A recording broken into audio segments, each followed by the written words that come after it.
Senior fight masters అయిన రామ్ లక్ష్మణ్ గారు ప్రస్తుతం నేను వారి ఇంటి వద్ద ఉన్నాను.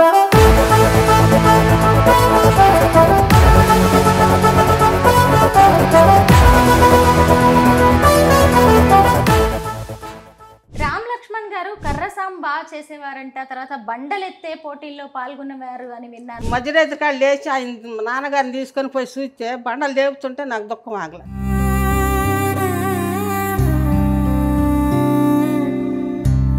మద్రాసులో పడ్డ కష్టాలు నా కొడుకులమ్మ అంతెంత కాదు, కష్టపడి సర్దిపడ్డ అన్నంలో మంచులు పోసుకొని తాగి తినొచ్చారు. మా ఊళ్ళో అందరూ ఎంత మాత్రం మగోళ్ళు లేరని సినిమాలో చేరటానికి వెళ్ళారా, సొంతోళ్ళే దీవించారు.